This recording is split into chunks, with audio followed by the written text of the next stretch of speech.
नमस्ते स्टूडेंट्स, आप सभी का आपके अपने इस YouTube चैनल ऑल मैथ्स चीजें पर तहे दिल से स्वागत है। और कक्षा 10 गणित का मॉडल पेपर फर्स्ट जो चला रखा था मैंने, और मॉडल पेपर फर्स्ट के स्टूडेंट से खंड ब में आ गए थे। अपन खंड ब के क्वेश्चन नंबर 7 तक के क्वेश्चन इससे पीछे वाले पार्ट में मैंने क्लियर करवा दिया था। स्टूडेंट्स, मॉडल पेपर फर्स्ट के इससे पहले 5 पार्ट क्लियर हो चुके हैं, और 5 पार्टों को आपने नहीं देखा है तो पर मॉडल पेपर का अलग से मैंने प्लेलिस्ट बना दिया, और प्लेलिस्ट का लिंक डिस्क्रिप्शन बॉक्स में फिर आई बटन पे लगा दिया है।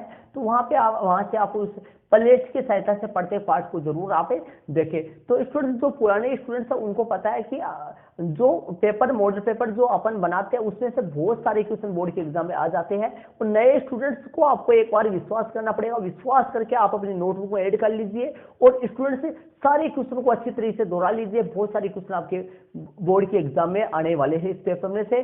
तो चलते अपने खंड ब चला रखा था और खंड ब में आ गए थे। खंड ब के 7 तक के क्वेश्चन इससे पीछे वाले पार्ट में मैंने क्लियर करवा दिया था। तो स्टूडेंट्स, ये जो है मॉडल पेपर फर्स्ट का ये पार्ट नंबर 6, इससे पहले 5 पार्ट क्लियर हो चुके हैं। और खंड पार्ट नंबर 6 में खंड ब चला रखा था, और खंड ब के क्वेश्चन नंबर 7 तक के इससे पीछे वाले पार्ट में हो गया था। और स्टूडेंट्स, 8वां जो क्वेश्चन है, 8वें क्वेश्चन से इस वीडियो को स्टार्ट करेंगे। तो वीडियो के आप अंत तक जरूर बने रहिए, साथ में नोटबुक और पेन ले लीजिए, वहां उसमें ऐड करते जाइए। तो चलते हैं अपने क्वेश्चन नंबर 8 में। मॉडल पेपर फर्स्ट का खंड ब जो चला रखा था, खंड ब का क्वेश्चन नंबर 8 जो आपके सामने मोबाइल की स्क्रीन पे आ चुका है। पहले क्वेश्चन को समझेंगे, देखिए क्वेश्चन में क्या कर रहा है। प्रश्न नंबर 8 आपके सामने मोबाइल की स्क्रीन पे आ चुका है। देखिए प्रश्न नंबर 8 में क्या कर रहा है। एपी 3, 8, 13, 18। इससे पहले एक पूर्ण वर्ग वाला सवाल था कि अपने को द्विघात बहुपद द्विघात समीकरण दे रखा था, 2x square minus 7x plus 3 बराबर 0 के मूल ज्ञात कीजिए। पूर्ण वर्ग विधि से मूल ज्ञात करना था। इससे पीछे वाले पार्ट में वहां तक अपने क्लियर कर लिए थे। तो क्वेश्चन नंबर 8 में चलते हैं अपने। देखिए क्या कर रहा है। एपी 3, 8, 13, 18। क्वेश्चन नंबर 8 में क्या बोल रहा है। एपी 3, 8, 13, 18 का कौन सा पद अठंतर है, का कौन सा जो पद है वो अठंतर है। एपी 3, 8 है, 3, 8 है, 13, 18 का कौन सा पद अठंतर है। इसे पूछा इसका एपी का कौन सा पद अठंतर है। तो प्रश्नावली 5.2 के संबंधित सवाल है स्टूडेंट से, कौन सा पद अठंतर है। तो एपी अपन लिख लेते हैं सबसे पहले। एपी 3, 8, एपी 3, 8 है, 3, 8। एपी जो है वो लिख देते अपन 3, 8 है, 13, 18। ये मैंने एपी लिख दी। और इसका कौन सा पद अठंतर है। प्रश्न में क्या कहा है, कौन सा पद, इस एपी का कौन सा पद अठंतर है, मतलब वो कौन सा पद है जो अठंतर है। इस एपी का कौन सा पद अठंतर है। इस एपी का कौन सा पद है जो कि क्या है, अठंतर है। यहां प्रथम पद, यहां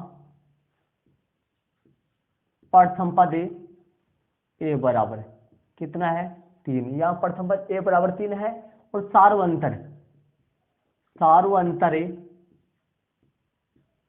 डी बराबर, सार्वंतर डी बराबर A2 माइनस A1। प्रथम पद ए बराबर 3 है, और सार्वंतर डी बराबर, सार्वंतर डी का सूत्र A2 माइनस A1 है। A2 कितना है, 8, 8 में से 3 घटाएंगे तो 5 बचेगा। ये सार्वंतर आपके सामने 5 आ गया। अब आगे मान लेते हैं कि माना कि इस एपी का एनवा जो पद है वो अठंतर है। एनवा पद अठंतर है। मान लिया कि इस एपी का एनवा जो पद है वो कितना है, अठंतर है। एन बराबर अठंतर है, एन बराबर अठंतर है। सूत्र लगा देते हैं ए प्लस एनवा पद का a plus n minus 1 into d, सामने अठंतर है। और यहां से ए का मान लिख देते कितना है, 3 है। और एन माइनस 1 डी कितना है, डी का मान आपके सामने 5 है। और सामने 7, 8 अठंतर हो गया। अब आगे हल कर लेते हैं।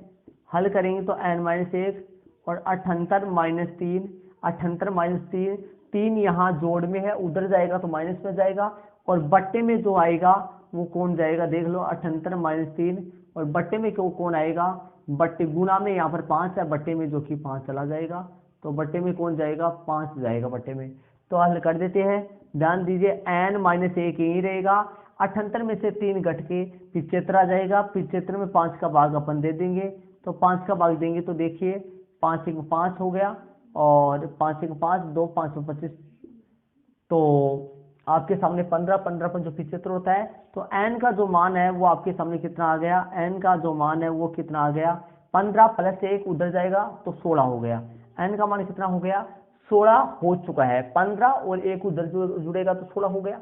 आता वाला लाइन लिख देते हैं। अतः इस एपी के 16 पदों का योग 16वां पद है। अतः इस एपी का, अतः एपी का 16वां जो पद है, 16वां पद 78 है। इस एपी का 16वां पद है वो कितना, 78 है। तो यहां पर जो आंसर आया वो 16 आया है, 78। मतलब यहां पर इसने बोला था कौन सा पद 78 है, तो इस एपी का 16वां पद 78 है। तो अपना n का मान जो आंसर आया वो 16 आया है। तो ये क्वेश्चन का आंसर हो गया, प्रश्न नंबर 8 का आंसर हो गया। अतः इस एपी का 16वां पद कितना है, 78 है। कितना है, 78 है। ये प्रश्न नंबर 8 हो गया। इसको आप अपने नोटबुक को जरूर ऐड कर लीजिए। मतलब इसमें क्या कहा है स्टूडेंट्स, पद अपने को दे दिया 3 8 13 18 और लास्ट में 78 दे दिया। इसने ये पूछा है इस एपी का कौन सा पद 78 है। तो अपन पता लगा लिए कि 16वां पद इस एपी का 78 है। मान लो कि nवां पद 78 है, तो 78 an बराबर 78 हो गया। an का सूत्र लगा दिया मैंने, a का मान उधर 3 लिख दिया, d का मान 5 लिख दिया, n माइनस 1 वैसा पड़ा है, n माइनस 1 यही रहेगा। ये देखो ये 78 वहीं का वहीं था, 3 जोड़ यहाँ पर जोड़ में भी आ सकता है, ये 3 जो है ये जोड़ में भी आ सकता है और माइनस में भी आ सकता है, मतलब प्लस में भी आ सकता है माइनस। यदि यहाँ प्लस का तो उधर माइनस का चला गया, यहाँ पर माइनस का हो तो उधर प्लस का हो जाएगा। और ये 5 यहाँ हर बार गुना में रहेगा, ये 5 कभी माइनस का भी हो सकता है लेकिन जाएगा ये बट्टे में, क्योंकि यहाँ पर गुना में तो उधर किस में जाएगा, बट्टे में जाएगा, भाग में जाएगा। तो यहाँ पर जो माइनस होगा 78 में से 3 घट गया, 75 में 5 का भाग लग गया तो 15 आ गया, 15 में 1 जुड़ा तो 16 हो गया। अतः इस एपी का 16वां जो पद है वो कितना है, 78 है। इस एपी का 16वां जो पद है वो 78 है। तो ये प्रश्न नंबर 8 हो गया। इसको आप अपने नोटबुक में जरूर ऐड कर लीजिए। इसी के साथ अपन चलते हैं प्रश्न नंबर 9 में। प्रश्न नंबर जो 9 है स्टूडेंट से वो आपके सामने मोबाइल की स्क्रीन पे आ चुका है। पहले प्रश्न नंबर 9 को समझेंगे, उसके बाद में अपन हल करेंगे। तो प्रश्न नंबर 9 को ध्यान से सुनिए, पहले समझेंगे इसको। प्रश्न नंबर 9 में क्या बोल रहा है, ध्यान से देखिए। प्रश्न नंबर 9 में एपी 3 8 13 और लास्ट में 253 का अंत से 20वां पद ज्ञात कीजिए। अंत से 20वां पद ज्ञात कर रहा है।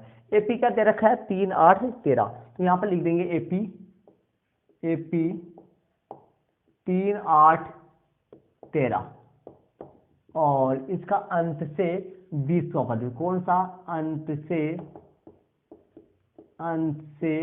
20वां पद।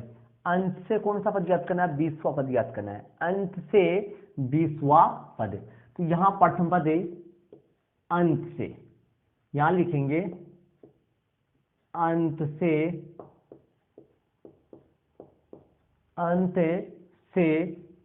यहां अंत से प्रथम पद, मैंने क्या लिखा है, अंत से प्रथम पद, मतलब लास्ट से प्रथम पद कौन है, लास्ट से, लास्ट वाला यहाँ पर 253 हो रहा है, सॉरी यहाँ पर क्या लिखा हुआ है 253 हो रहा है, यहाँ पर 253 है, तो मैं इसको आगे किसका दूंगा, यहाँ पर 253 लिखना है।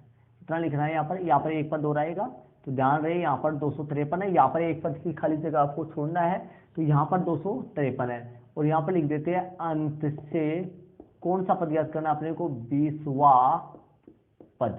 अंत से कौन सा पद ज्ञात करना है, 20वां पद अपने को ज्ञात करना है। अंत से 20वां पद अपने को ज्ञात करना है। अंत से कौन सा पद है, 20वां पद। और ध्यान से देखिए यहाँ पर 253 आ रहा है, तो बताइए अंत से, देखो स्टूडेंट्स ध्यान दीजिए, अपने को नॉर्मल प्रश्न क्या चल रहा है, ये प्रारंभ से चल रहा है, गिनती कहां से स्टार्ट हो रही है, शुरू से हो रही है। हर प्रश्न में शुरू से गिनती होती है, लेकिन इसने ये बोला है अंत से 20वां पद, तो लास्ट से चलना है अपने को, कहां से, लास्ट से चलना। तो लास्ट से प्रथम पद कौन है, 253 है। लास्ट से बात करें, अंत से बात करें, तो प्रथम पद कौन है, 253 है। लास्ट से प्रथम पद कौन है, 253, तो यहाँ पर आएगा 253। और सार्वंतर यहाँ निकाले, तो सार्वंतर बताओ कौन सा निकलेगा, सार्वंतर लास्ट से बात करें तो डी का जो मान है सार्वंतर वो A2 - A1 होगा। A2 कितना है, A2 कितना है, दूसरा पद कितना है, देखिए दूसरा पद कितना है, 13 से 8 आ रहा है, 13 से कितना आ रहा है, 8 आ रहा है, मतलब 13 से इस तरफ जाइए तो 8 आ रहा है, 13 से 8 5 कम होके आ रहा है। देखिए ध्यान से सुनिए, यदि लार्ज से अपन प्रारंभ की तरफ चले, लार्ज से प्रारंभ की तरफ चले तो 13 से 8 आ रहा है, 13 में से 5 कम हुए तो 8, 253 में से 5 कम होंगे तो 253 में से 5 कम होंगे तो आपके सामने 248 बच जाएगा। कितना बच जाएगा, 248 बच जाएगा, 3 वो बच गए, 2 नीचे और 248 बच जाएगा। तो A2 कितना है, यहाँ A1 ये है, ये A1 है, ये A2 है अंत से, तो A2 कितना है, A2 248 है, माइनस A1 कितना है, 253 है, ये माइनस सूत्र से आया है, A1 का मान 253 है, माइनस हल कर दो तो माइनस के 5 आएंगे। मतलब लार्ज से देखा जाए तो ध्यान से देखिए, 13 से 8, 8 से 3, मतलब लार्ज से देखा जाए तो घट रहा है, कितना घट रहा है, 5 5 कम होता जा रहा है, इसीलिए तो डी किसका आया, माइनस का आया। यदि सार्वंतर डी माइनस का आ रहा है तो समझ लेना एपी घटती हुई आ रही है, और प्लस का है तो समझना एपी बढ़ती हुई आ रही है। तो अपन कौन सा पद निकालना है, 20वां पद, अंत से 20वां पद, तो अपन लिख देंगे अंत से 20वां पद। अपने को अंत से 20वां पद याद करना है, तो अंत से अपन 20वां पद लिख देंगे।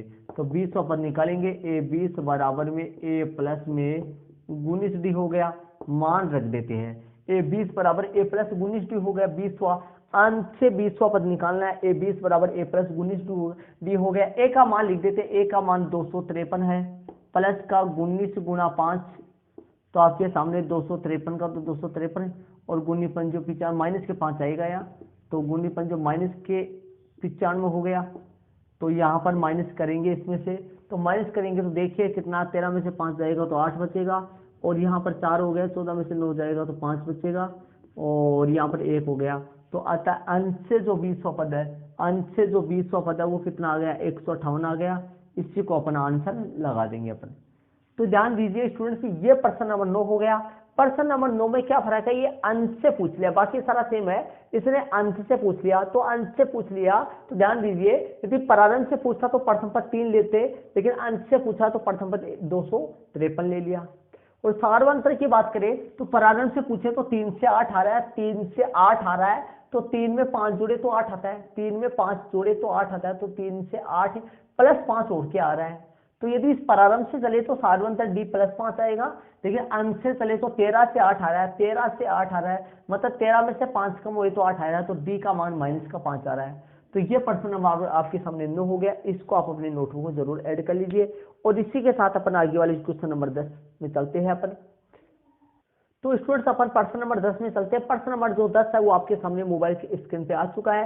पहले क्वेश्चन को समझेंगे, ध्यान से देखिए क्या कह रहा है क्वेश्चन में, ध्यान दीजिए क्वेश्चन में क्या बोल रहा है। प्रश्न नंबर जो 10 है वो आपकी प्रश्नावली 14 का है, प्रश्नावली जो 11 का है। प्रश्नावली 11 में जो आपकी रचना वाली प्रश्नावली, जो आपकी चित्र वाली जो प्रश्नावली है उसका है। तो प्रश्न नंबर 10 आपके सामने देखिए क्या कह रहा है, 6 सेमी त्रिज्या का एक वर्त खींचिए। तो स्टूडेंट्स सबसे पहले 6 सेमी त्रिज्या का एक वर्त बनाना है। उसके बाद क्या कर रहा है, केंद्र से 10 सेमी दूर, केंद्र से 10 सेमी दूर एक बिंदु लेना है, केंद्र से 10 सेमी दूर एक बिंदु से वर्त पर स्पर्श रेखा, केंद्र से 10 सेमी दूर एक बिंदु से वर्त पर स्पर्श रेखा युग्म की रचना कीजिए और उनकी लंबाइयां माप कर लिखिए। स्टूडेंट्स ये वाला जो क्वेश्चन है प्रश्नावली 11 का है। प्रश्नावली 11 के पहले चित्र बनाना है, उसके बाद में इसकी रचना करनी है। तो देखिए मेरे पास यहाँ पर चंदा फुटा चंदे और फुटे प्रकार से होगा ये। तो स्टूडेंट्स प्रकार जो है वो मैं बोर्ड पे प्रकार से नहीं बना सकता। तो स्टूडेंट्स यदि आपको ये जो प्रश्न है आपको नहीं आता है, आपके सामने मोबाइल की स्क्रीन पे क्वेश्चन आ रहा है, ये क्वेश्चन बुक का है प्रश्नावली 11.1 का, और स्टूडेंट्स 11.2 का है। तो 11.2 में 11 की प्रश्नावली का एक सवाल है।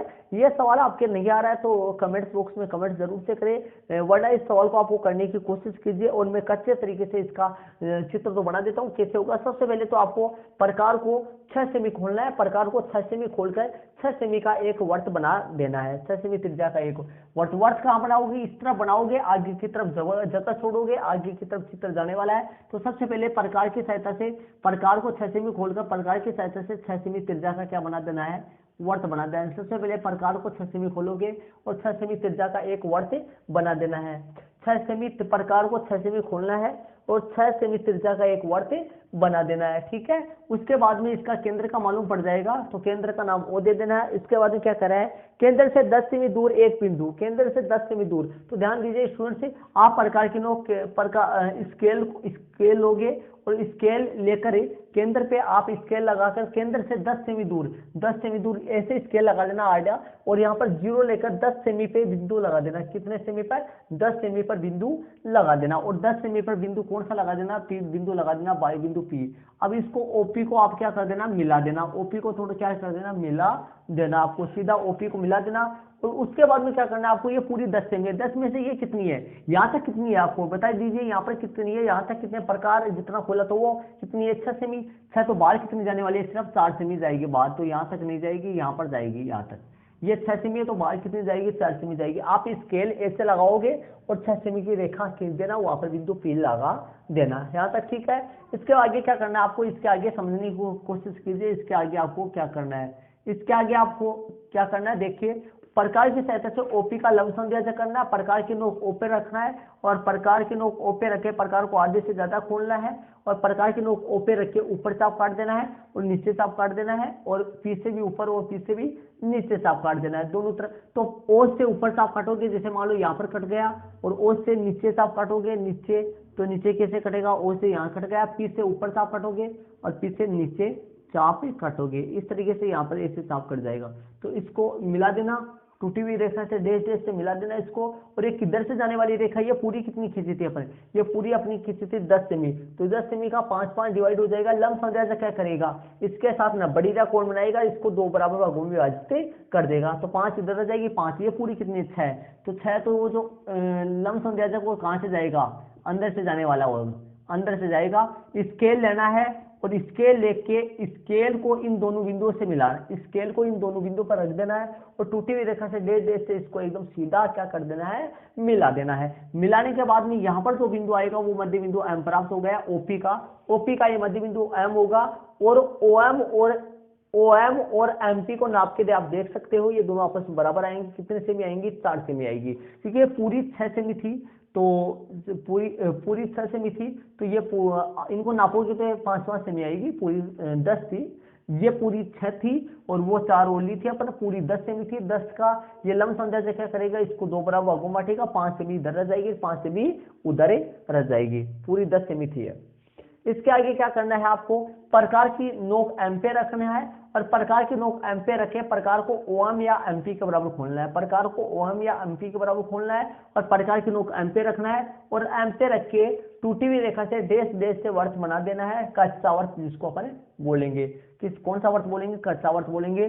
प्रकार की नोक एम पे रखना है और प्रकार को ओएम या एमपी के बराबर खोलना है। प्रकार को ओएम या एमपी के बराबर खोलना है, दोनों ये सेम होगी, 5-5 सेमी होगी। प्रकार की नोक एम पे रखना है और टूटी हुई रेखा डैश डैश से क्या बना देना है, वर्त बना देना है। जो वर्त बनेगा वो किधर से जाएगा, पी और ओ से जाएगा। जो वर्त जाएगा वो पी और ओ से जाएगा, इधर किधर से भी जा सकता है, लेकिन ध्यान रखना ओ और पी से तो पक्का जाएगा। किससे जाएगा, ओ और पी से तो पक्का जाएगा। ये अपने सामने वर्त बन चुका है। अब मैं प्रकार से नहीं बना रहा हूं, आप प्रकार से और स्केल से, संदेह से, मतलब आप उन्हें ज्यामिति जो सामान होता है उनको काम में लेते हुए बनाओगे। मैं आज से बना रहा हूँ थोड़ा। अब देखिए ये कच्चा वर्त, ये जो कच्चा वर्त है ये इस मुख्य वर्त जो प्रश्न में दे रखा था, इस वर्त को 2 बिंदुओं पर काटता है। कितने बिंदुओं पर, 2 बिंदुओं पर काटता है। एक तो यहाँ काट रहा है और एक यहाँ पर काट रहा है, दिखाई दे रहा है आपको। इन 2 बिंदुओं पर काटता है, इसका नाम दे देते हैं R1 और इसका नाम दे देते हैं R2। तो अपन क्या करेंगे, इसको बिंदु दे दिया, इसको आप स्केल लोगे और PR1 को मिला दोगे, PR1 और किसको मिला दोगे, स्केल लोगे, स्केल की सहायता से PR1 और स्केल से किसको मिला दोगे, PR2 को स्केल से मिला दोगे। स्केल से PR1 और PR2 को स्केल से मिला दोगे, तो एकदम सीधा मिला देना है। किसको, PR2 और PR1 को स्केल से मिला देना है। तो ये आपके सामने मिला दिया मैंने। तो यहाँ पर तीर का निशान लगा देना है, इधर भी लगा देना, तीर का निशान बाहर निकाल देना दोनों तरफ से। अब मैंने स्केल से प्रकार से नहीं बनाया, थोड़ा बहुत इधर उधर हो गया होगा, मैंने हाथ से बनाया है। तो आप प्रकार से बनाने वाले जैसे जैसे मैंने बताया वैसे वैसे आपको करना है और आपका ये चित्र बन जाएगा। ये प्रश्न क्या है, जब अपने को 3 सेमी 4 सेमी मतलब एक वर्त दे दे जिसकी त्रिज्या दे दे, अपने को त्रिज्या उतने सेमी त्रिज्या का वर्त बनाना है और केंद्र से त्रिज्या से ज्यादा दूरी पर, त्रिज्या कितनी सेमी थी 6 सेमी, तो त्रिज्या से ज्यादा दूरी 10 से मिली, तो त्रिज्या से ज्यादा दूरी की दूरी पर एक बिंदु दे देगा, उस बिंदु से इस वर्त पर स्पर्श रेखा खिंचवाएगा, जो कि आप जानते हैं कि बाह्य बिंदु हो गया। और बाह्य बिंदु से वर्त पर खींची गई स्पर्श रेखा कितनी होती है, 2 होती है। तो ये आपके सामने प्रश्न नंबर 10 हो गया। इसकी रचना है, हेडिंग डालोगे आप रचना हेडिंग डालोगे और रचना हेडिंग डाल के मैं बोल देता हूं, आप लिख लीजिए इनको। रचना हेडिंग डाल के रोमन में पॉइंट, रोमन में पहला पॉइंट, रोमन में दूसरा पॉइंट, और ये जो पॉइंट है रचना हेडिंग डालने के, ये पॉइंट इस लाइन के अंदर की तरफ होना चाहिए। ध्यान रहे, ये जो पॉइंट लिखवा रहा हूं ये लाइन के अंदर की तरफ होना चाहिए एग्जाम में, क्योंकि यहाँ प्रश्नों की संख्या आएगी, यहाँ नहीं डालना है। तो रचना का पॉइंट आप यदि लिखना चाहो तो लिख लीजिए, आप अपनी नोटबुक और पेन ले लीजिए, लिख लीजिए रचना पॉइंट। पहला पॉइंट है, ध्यान से सुन लीजिए, पहला पॉइंट क्या लिखोगे आप, देखिए सुनिए। पहला पॉइंट लिखोगे स्केल की सहायता से, पहला पॉइंट क्या लिखोगे, स्केल की सहायता से। पहला पॉइंट प्रकार से अपन ने सबसे पहले क्या बनाए थे, जैसे जैसे रचना में क्या होता है स्टूडेंट्स, जैसे जैसे अपन कार्य करे हैं वैसे वैसे अपन रचना लिखेंगे, मतलब लगातार करना है। तो लिखे पहला पॉइंट में क्या करना है, प्रकार की सहायता से। स्टूडेंट्स क्या लिखेंगे, प्रकार की सहायता से 6 सेमी त्रिज्या का एक ओ केंद्र वाला वर्त बनाया। पहला पॉइंट में रोमन में पहला पॉइंट में क्या लिखेंगे, प्रकार की सहायता से 6 सेमी त्रिज्या का एक वर्त बनाया। एक प्रकार की सहायता से ओ केंद्र वाला 6 सेमी त्रिज्या का एक वर्त बनाया, या प्रकार की सहायता से 6 सेमी त्रिज्या का एक ओ केंद्र वाला वर्त बनाया, कैसा भी आप लिख सकते हो।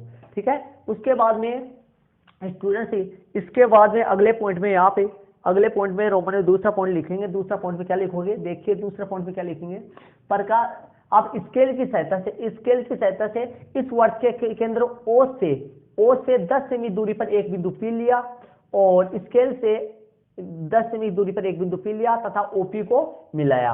अब उसके बाद में क्या लिखोगे, आगे वाले पॉइंट में क्या लिखोगे, तीसरे पॉइंट में क्या लिखोगे, प्रकार की सहायता से ओपी का लंब समझा किया, जिससे ओपी का मध्य बिंदु एम प्राप्त हो गया। और फिर अगले वाले पॉइंट में क्या लिखोगे, प्रकार बिंदु एम को केंद्र मानकर प्रकार को एमओ या एमपी त्रिज्या, प्रकार को एमओ या एमपी, प्रकार की सहायता से बिंदु एम को केंद्र मानकर एमओ या एमपी त्रिज्या का एक कच्चा वर्त बनाया, जो कि मुख्य वर्त को R1 व R2 बिंदुओं पर प्रतिष्ठित करता है, और स्केल की सहायता से PR1 व PR2 को मिलाया। इस प्रकार अभिष्ट स्पर्श रेखाएं, अभिष्ट दिए गए बिंदु P से अभिष्ट स्पर्श रेखाएं PR1 और PR2 प्राप्त हो गई। थोड़ा नीचे लिख देना है, प्रश्न में बोला है मापने, लंबाई माप कर लिखिए, तो प्रश्न नीचे लिख देना है लंबाई मापने पर, ऐसे नीचे वाले पॉइंट में लिख देना है लंबाई मापने पर PR1 बराबर PR2 बराबर कितनी आएंगी, ये आएंगी, देखो ये पूरी कितनी सेमी है, ये पूरी 10 सेमी है, और ये कितनी सेमी है, ये वाली कितनी सेमी है, देखो कैसे करोगे, ये वाली पूरी 10 सेमी है, यहाँ पर लिख देना आपको 10 सेमी, ये 10 सेमी है पूरी, और ये जो है ये पूरी 6 सेमी है, ये पूरी कितनी सेमी है, 6 सेमी है, ये 6 सेमी है। यहाँ पे कोण 90 डिग्री है। पाइथागोरस प्रमेय यदि OR2 R वाला कोण 90 डिग्री है, OR2P पर यदि पाइथागोरस प्रमेय लगाएंगे तो ध्यान दीजिए ये 6 ये 10 है, तो ये 8 सेमी आएगी, कितनी आएगी, 8 सेमी आएगी। तो लंबाई मापने पर PR1 बराबर PR2 बराबर 8 सेमी है। तो ये आपके सामने क्वेश्चन नंबर 10 हो गया। इस तरीके से क्वेश्चन नंबर 10 को आपको करना है स्टूडेंट से। तो इसको आप अपनी नोटबुक में ऐड कर लीजिए। आप पेंसिल प्रकार और स्केल से बनाइए स्टूडेंट से, और रचना कर लीजिए, पूरा क्वेश्चन करिए। आप चलते हैं क्वेश्चन नंबर 10। और यदि स्टूडेंट्स आपको ये पूरा, मैंने आपको पूरा भी क्लियर करवा रखा है, डिस्क्रिप्शन बॉक्स में चैप्टर 11 यदि आपको कंप्लीट पूरा नहीं आता है तो चैप्टर 11 के मैंने अलग से प्लेलिस्ट बना रखा है, वहां पे जाके स्टूडेंट से प्रत्येक क्वेश्चन को अच्छी तरीके से देखे। वहां पर मैंने चित्र पेंसिल से खुद बनाकर खुद चाप काट के मैं खुद समझाया है मैंने आपको, वहां पर नहीं आता तो जरूर से आप देखे। और यदि आपको नहीं मिलती है प्लेलिस्ट तो कमेंट्स बॉक्स में कमेंट जरूर से करिए, प्रत्येक चैप्टर की प्लेलिस्ट आपको अवेलेबल करवा दी जाएगी। तो चलते हैं क्वेश्चन नंबर 11 में। तो चलते हैं स्टूडेंट प्रश्न नंबर 11 में। प्रश्न नंबर जो 11 है वो आपके सामने मोबाइल की स्क्रीन पे आ चुका है। तो पहले क्वेश्चन को समझेंगे। ये भी प्रश्नावली 11 का ही क्वेश्चन है स्टूडेंट से। जो देखिए 5 सेमी 6 सेमी और 7 सेमी भुजाओं वाले 5 सेमी 6 सेमी और 7 सेमी भुजाओं वाले एक त्रिभुज की रचना कीजिए। 5 सेमी 6 सेमी और 7 सेमी भुजाओं वाले एक त्रिभुज की रचना कीजिए। फिर एक अन्य त्रिभुज की रचना कीजिए जिसकी भुजाएं दिए गए त्रिभुज की संगत भुजाओं के 7/5 गुनी हो। तो स्टूडेंट्स ये प्रश्नावली 11.1 का सवाल है। प्रश्नावली 11.1 में दूसरा या तीसरा के समथिंग सवाल है। आप इसको चंदे फुटे प्रकार की मदद से कर लीजिए। और यदि आपको फिर भी नहीं समझ आता तो कमेंट्स बॉक्स में कमेंट्स करिए, वहां पे आप मैं करवा दूंगा और कच्चे तरीके से मैं आपको इसको करवा देता हूं। अभी देखिए 5 सेमी 6 सेमी और 7 सेमी त्रिज्या का एक वर्ग बनाना है। तो सबसे पहले आपको 5 6 7 में से ध्यान से देखिए स्टूडेंट से 5 6 7 में से कोई सी भुजा किधर भी ले सकते हो। वैसे तो लेने में तो कोई सी भुजा किधर भी ले सकते हो, लेकिन बड़ी वाली भुजा को इस तरफ लेने की कोशिश करना। ध्यान से देखिए मैं क्या कर रहा हूँ, बड़ी जो भुजा है इन तीनों में से जो बड़ी भुजा है उनको इस तरफ लेने की कोशिश कीजिए ताकि क्या वो चित्र सही बन जाए थोड़ा सा, है ना। तो आपने सबसे पहले आपको 4 5 6 इसमें त्रिभुज का नाम नहीं दे रखा, माप दे रखा है 4 5 6। तो सबसे पहले आपको स्केल की मदद से स्केल की सहायता से 5 सेमी का रेखाखंड खींचना है। 5 सेमी लंबाई का रेखाखंड खींच देना है स्केल की सहायता से।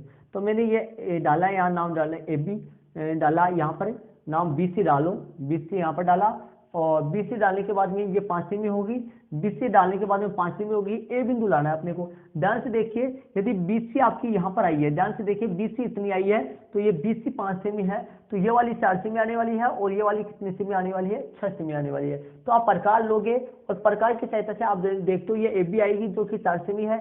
AB कितनी सेमी है, 5 6 7 है, वहां पे 4 नहीं है, तो ये 5 सेमी है, ये 5 सेमी है। तो ध्यान दीजिए ये वाली कितनी सेमी है, 20 वाली ले लो, 5 नहीं 6 सेमी लो। ये वाली कितनी है, क्योंकि बड़ी से बड़ी आपको इस तरफ लेनी है, बड़ी से बड़ी आपको इस तरफ लेनी है, मीडियम श्रेणी की इस तरफ लेनी है, छोटी वाली इधर लेनी है। तो अब माप आपके सामने 5 6 और 7 है। माप 4 नहीं है, 5 6 7 है, गलती से हो गया, सॉरी, 5 6 7 है। तो आपके सामने 5 तो ये होगी, 5 6 तो ये होगी 6 और ये 5 होगी। तो प्रकार को आप 5 सेमी खोलोगे और प्रकार की नोक बी पे रखोगे। प्रकार को 5 सेमी खोलोगे, प्रकार की नोक बी पे रखोगे और यहाँ पर 5 सेमी का चाप यहाँ से काट दोगे। 5 सेमी का चाप लगभग मान लो यहाँ पे कट जाएगा, ठीक है, 20 से। और यहाँ से कितने का कटेगा, 7 सेमी का। तो प्रकार को 7 सेमी खोलना, प्रकार की नोक सी पे रख देना और 7 सेमी का चाप काट देना। यहाँ पर बिंदु आ जाएगा ए। ये जो बिंदु है ये ए आ जाएगा। स्केल की सहायता से इसको सी से मिला देना है और इसको किससे मिला देना है, बी से मिला देना है। स्केल की सहायता से इसको सी से, तो ये आ गया आपके सामने, इसको मिला देंगे सी से और इसको मिला देंगे किससे, इसको मिला देंगे बी से। हो गया आपके सामने। तो आपके सामने ये जो है ये 6 सेमी होगी, ये 5 सेमी होगी, ये 7 सेमी होगी, ठीक है। तो इस तरीके से यदि 3 भुजाएं दे रखी हो तो 3 भुजाओं में से बड़ी वाली भुजा इस तरफ कर दिया करो और छोटी छोटी इस तरफ कर दिया करो और मीडियम श्रेणी की जो भुजा है, 20 वाली जो भुजा वो नीचे कर देना है, ठीक है। 5 से 7 का ये चित्र बन चुका है, त्रिभुज अपन बना चुके हैं। अब इसने बोला है एक अन्य त्रिभुज की रचना कीजिए। प्रश्न में क्या बोला है, एक अन्य त्रिभुज की रचना कीजिए जिसकी भुजाएं दिए गए त्रिभुज के संगत भुजाओं के 7/5 गुनी हो। कितना है, 7/5। तो 7/5, 7 जो है वो दिया हुआ त्रिभुज, 7 जो है वो स्टूडेंट्स दिए हुए त्रिभुज की माप आती है, 5 दिए हुए त्रिभुज की माप आती है और 7 रचना करने वाले की आती है। देखिए ध्यान से समझिए, 7/5 है तो 7/5 में स्टूडेंट्स बड़ा बनेगा। तो ये तो रचना वाली त्रिभुज की माप होती है और ये दिए हुए की माप होती है। किसकी माप होती है, ये 7/5 में 7 ऊपर बड़ा आ रहा है, 5 नीचे छोटा आ रहा है, तो बड़ा बनने वाला है, बड़ा अर्थात इससे बड़ा बनेगा। तो फिर कैसे करेंगे, सबसे पहले आपको प्रकार स्केल की सहायता से स्केल लेना है और पेंसिल लेनी है और स्केल और पेंसिल की सहायता से BC के साथ न्यूनकोण बनाने वाली रेखा खींच देनी है। और कितनी खींचेगी, ध्यान से देखो, BC के साथ जो न्यूनकोण बनाने वाली रेखा आप खींचोगे ये कितनी खींचेगी, कितने भागों में डिवाइड होगी, बड़े से बड़े भागों में डिवाइड होगी, ये बड़े से बड़े भागों में डिवाइड होगी। तो ये मैंने खींच दिया है, ठीक है। अब इसके बाद में आपको क्या करना है, अब इसको देखिए, ये जो बी एक्स खींची है, बी एक्स खींचेंगे, इसका नाम बी एक्स दे देंगे। और ये जो बी एक्स खींची है, बी एक्स को स्टूडेंट्स क्या करना है, बी एक्स को इस प्रकार से 7/5 था, 7/5 में बड़ा कौन है, 7 है। तो इस तरीके से इसको 7 भागों में डिवाइड करो, 7 भागों में इस तरीके से डिवाइड करो कि स्टूडेंट्स ये सातों भाग आपस में बराबर हो। तो क्या करना है, प्रकार को इतना खोल लेना है, प्रकार को अपने हिसाब से इतना खोल लेना है ताकि सी के नीचे वाला, सी से कौन मिलेगा, सी से कौन मिलेगा, सी से मिलेगा 5 वाला, सी से कौन मिलेगा, 5 वाला मिलेगा। तो स्टूडेंट्स इस सी के समथिंग 5 वाला आ जाए, 6 और 7 आ नीचे आ जाए, क्योंकि सी से 5 वाला इस तरीके से मिल जाना चाहिए। यहाँ तक लगभग सी 5 वाला बिंदु आ जाना चाहिए। इससे पहले 4 आएंगे, 3 यहाँ से हो जाएगा, 2 यहाँ से, तो यहाँ पर 1 हो जाएगा और 1 के बाद में यहाँ पर 2 हो जाएगा, बराबर बराबर बीच में हो जाएगा। प्रकार की नोक, प्रकार को इतना खोल लेना है अपने हिसाब से, न ज्यादा बड़ा होना चाहिए न ज्यादा छोटा होना चाहिए, इसके 7 भागों में डिवाइड होनी चाहिए। तो प्रकार की नोक बी पे रखोगे, बी से साफ काट दोगे और फिर वापस साफ काट दोगे और फिर वापस साफ काट दोगे, हो ना, और फिर आपको वापस साफ काट देना। इस तरीके से आपको साफ काटते जाना है। और कितने साफ काटना है, मैं थोड़ा नीचे से ले रहा हूँ, आपको दिखाई नहीं देगा, ध्यान से देख जरूर से लेना। और ये वाला साफ काट देना है आपका। कितना साफ कटेगा, 7 साफ करने वाले हैं, कितने, 7 बड़े से बड़े 7 साफ। देखिए A1 A2 A3 A4 A5 6 7, ठीक है। यहाँ बी से चलेगा तो बी वाले नाम आएगा। B1 हो गया, B2 है, B3 है, B4 है, B5 है, B6 है और B7 है। चलते हैं यहाँ तक, B7 है, ये लो B7 हो गया। इसके आगे देखिए यहाँ पर B7 लिखा गया है, आपको दिखाई नहीं देगा शायद, नीचे से B7 लिखा गया है यहाँ पर, ठीक है। इसके बाद में देखिए 7/5 है, कितना है, 7/5 है। तो 7/5 को अपन देखा जाए तो ऊपर दीजिए स्टूडेंट्स बड़ा आ रहा है, नीचे छोटा आ रहा है, बड़ा ऊपर आए ना, ऊपर यदि बड़ा है तो इससे समझना बड़ा त्रिभुज बनेगा, बड़ा चित्र बनेगा। और ये जो दिया हुआ कि 5 है और रचना करने वाले की माप 7 है, दिए हुए त्रिभुज की माप 5 है और रचना करने वाले त्रिभुज की माप 7 है। तो दिया हुआ जो सी पॉइंट है वो 5 से मिलने वाला है। तो स्केल की सहायता से स्केल लेना है, स्केल की सहायता से सी को B5 से मिला देना है। सी को किससे मिला देना है, B5 से मिला देना है, सी को B5 से मिला देना है। इसके बाद में क्या करना है, देखिए बी को 7/5 है, मैं यहाँ पे लिख लेता हूँ 7/5 है। तो B को C5 से मिला दे, C को B5 से मिला देना है, ठीक है। इसके बाद में क्या करना है, प्रकार की नोक B5 पे रखना है और प्रकार को अपने हिसाब से, प्रकार को इच्छा अनुसार न ज्यादा बड़ा और न ज्यादा छोटा अपने को खोल लेना है। ये इतना मैंने प्रकार को खोल लिया, ठीक है। इसके बराबर ही प्रकार को आप किससे काटोगे, 5 से कट दिया तो रचना करने वाला कितना आएगा, 7, तो B7 से। इसके बराबर ही B7 से साफ अपने को काट देना है, इसके बराबर ही किससे, B7 से साफ अपने को काट देना है, इसके बराबर ही काटना, ध्यान रहे, ठीक है। इसके आगे आपने को क्या करना है, यहाँ से देखो, यहाँ पर जितना लो उतना ही वहां पर काटना है, देखिए, ठीक है। इसके बाद में प्रकार की नोक यहाँ पे रखना है और पेंसिल की नोक को कम ज्यादा करते हुए, ध्यान रहिए मैं क्या बोल रहा हूँ, ध्यान से सुनिए और नोटबुक साथ में ले लिए और साथ में प्रकार पेंसिल साथ में लेकर जैसे जैसे मैं बता रहा हूँ वैसे वैसे आप काटने की कोशिश कीजिए। तो प्रकार की नोक कहाँ पे रखनी है, प्रकार की नोक यहाँ पे रखनी है और पेंसिल की नोक को कम ज्यादा करते हुए यहाँ तक खोल लेना है और यहाँ पे साफ भी काट देना है और इतना ही, इसके बराबर ही यहाँ से साफ काट देना है। अब मैं आपको पहले ही लाइन मिला रहा हूँ, आपको पहले लाइन नहीं मिलानी है क्योंकि मैं आप हाथ से बना रहा हूँ और आप स्केल वगैरह से प्रकार से बनाओगे तो आपको पहले लाइन नहीं मिलानी है, ये वाली लाइन बाद में मिलानी है। तो ध्यान रहे, प्रकार की नोक यहाँ पे रखनी है, पेंसिल की नोक यहाँ पे रखनी है, कम ज्यादा कर लेना है, बराबर खोल लेना है इसके, और प्रकार की नोक यहाँ पर रखे, यहाँ से चाप अपने को काट देना है, कहीं पे भी कर सकता है। और चाप काटने के बाद में, चाप काटने के बाद में यहाँ बिंदु सा लगा देना, यहाँ पर इसके बिंदु लगा देना और बिंदु लगा के स्केल की सहायता से इसको ऊपर की तरफ बढ़ाना। मैंने पहले ही मिला लिया था क्योंकि मैं प्रकार से नहीं काटता हूं, मैं हाथ से काट रहा हूं तो मेरा सही मिलने में नहीं आएगा। आप प्रकार से काटोगे, आपको ये चाप काटने के बाद में स्केल से मिलाना है, ठीक है। आगे अपन चलते हैं। अब क्या करना है, ये जो BC है, BC को स्केल की सहायता से आगे की तरफ बढ़ा लेना है, ऐसे बढ़ाना है ताकि सीधी रहे, स्केल की सहायता से इसको मिला देना है और यहाँ पर जो पॉइंट आएगा वो पॉइंट आ जाएगा डेश आ जाएगा। यहाँ पर जो पॉइंट आएगा वो सी डेश आई पॉइंट आएगा, सी डेश। ध्यान दीजिए ये सी डेश जो है इसके ऊपर लगाना है, ना कि वो नीचे लगाना है, सी डेश पॉइंट है आ जाएगा। इसके आगे आपको क्या करना है वो देखिए, यहाँ तक अपना समझो आ गया होगा आपके। जो ये जो नीचे वाला जो पॉइंट है, नीचे वाला जो पॉइंट है जो 5 आ रहा है, यहाँ 5 जो आ रहा है, इसको दिए हुए सी से मिला देना है। और इसके बाद में यहाँ पर आपको इच्छानुसार सांप काट देना, अपने मन से सांप काट देना है, कितना भी, ना ज्यादा बड़ा होना चाहिए ना ज्यादा छोटा होना चाहिए। इसके बाद में जितना आप यहाँ काट रहे हो उतना ही यहाँ पर काटना है, ठीक है। उसके बाद में प्रकार की नोक यहाँ पर रखना है, पेंसिल की नोक यहाँ तक कम ज्यादा कर लेनी है, इतना खोल लेना है, यहाँ पे सांप भी काट देना है। जितना यहाँ पर करो उतना ही आपको यहाँ पर काट देना है, ठीक। फिर उसके बाद में इस सांप को, इस बिंदु को इसके मिला देना है, और इससे स्केल से मिलाने के बाद में इस बीसी लाइन को स्केल से आगे की तरफ बढ़ा देना है। तो वहां पर जो पॉइंट आएगा वो सी डेश पॉइंट आ जाएगा। यहां तक आप कर लिए होंगे शायद। प्रकार, आप प्रकार और पेंसिल साथ में रखिए और साथ में काम करिए आप। चलिए आगे चलते हैं अपने। इसके बाद में आप प्रकार लीजिए और प्रकार की नोक सी पे रखिए, और सी पे रखिए आप अपनी इच्छा अनुसार यहाँ पर सांप काट देना है।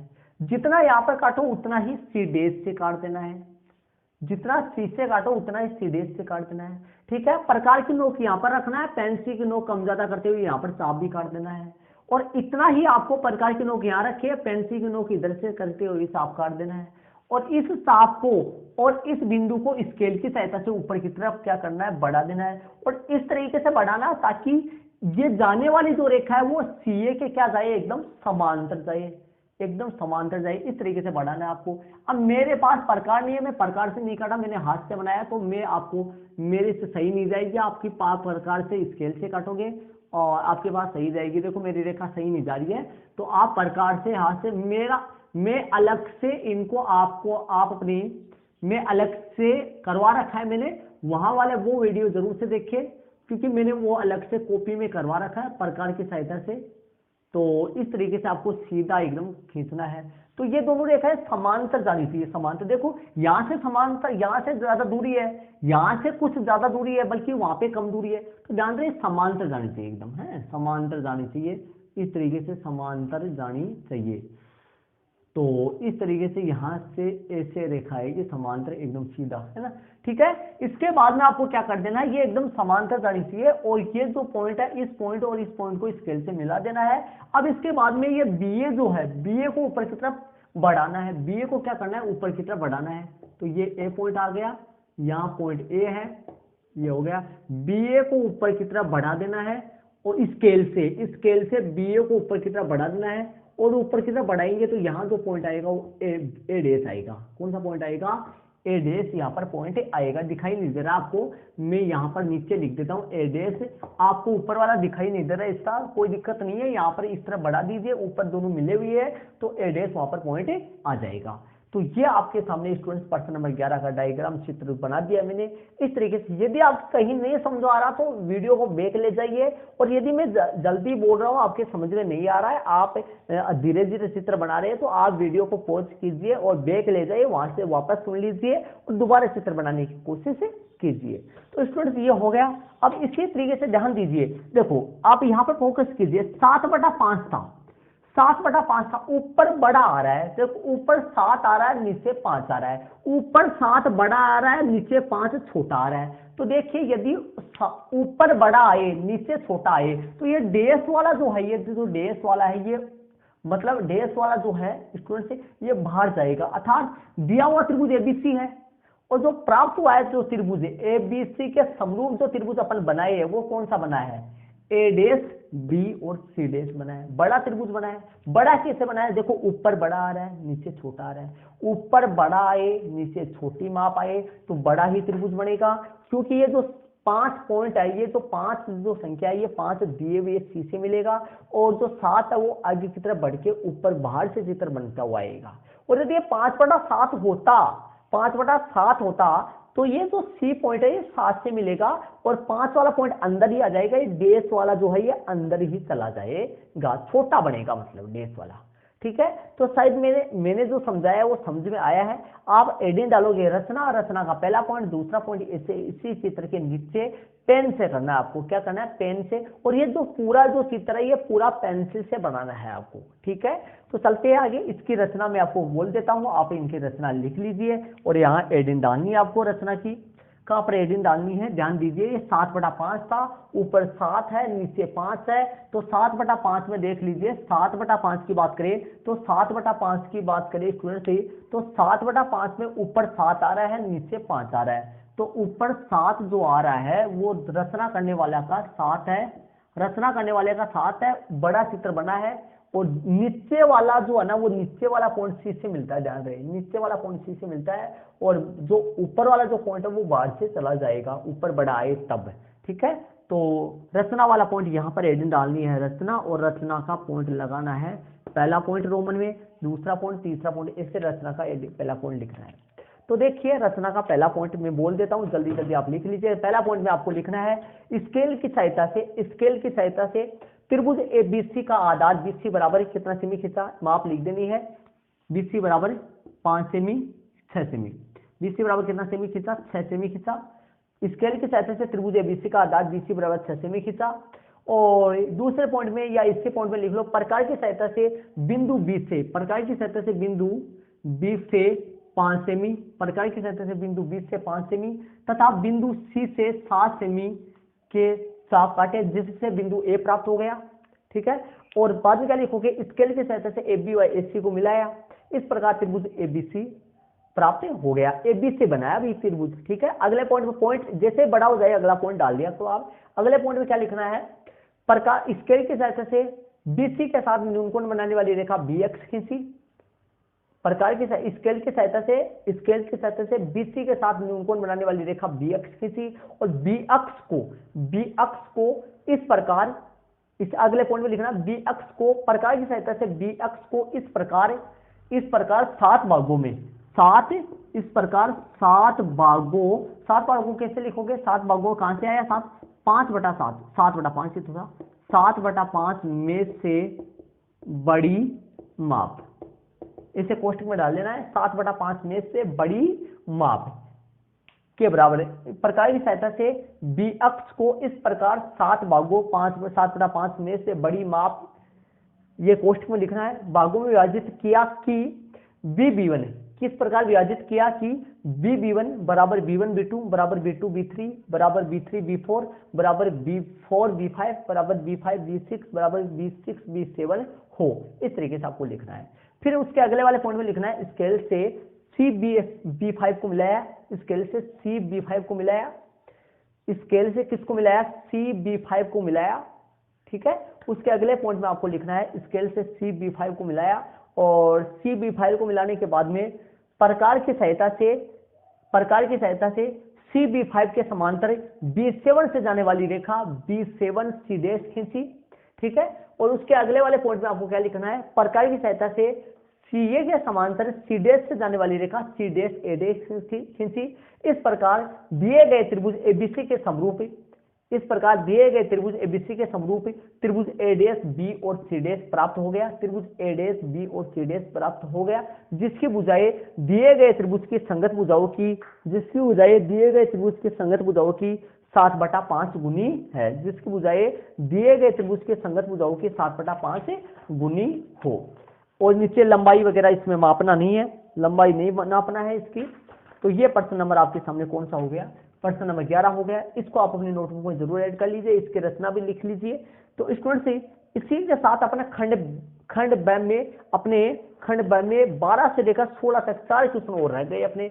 और खंड ब में इस वीडियो में मैंने आपको खंड ब के प्रश्न नंबर 8, 9, 10 और 11 4 क्वेश्चन मैंने इस वीडियो में आपको क्लियर करवाया है। तो ये वीडियो आपको कैसा लगा कमेंट जरूर से कीजिए और साथ ही स्टूडेंट से खंड ब जो चला रखा था, खंड ब का 12, 13, 14, 15, 16 मतलब 5 क्वेश्चन और रह गए खंड ब में, जो आपको अगले वाले पार्ट में मिल जाएंगे। प्रत्येक पार्ट को पार्ट वाइज जरूर से देखते रहिए और प्रत्येक पार्ट में आपके लगातार क्वेश्चन मिलेंगे। मॉडल पेपर फर्स्ट आपको पूरा सॉल्यूशन करवाऊंगा मैं आपको। वीडियो कैसा लगा कमेंट जरूर से कीजिए। ओके स्टूडेंट्स, थैंक्स, जय हिंद।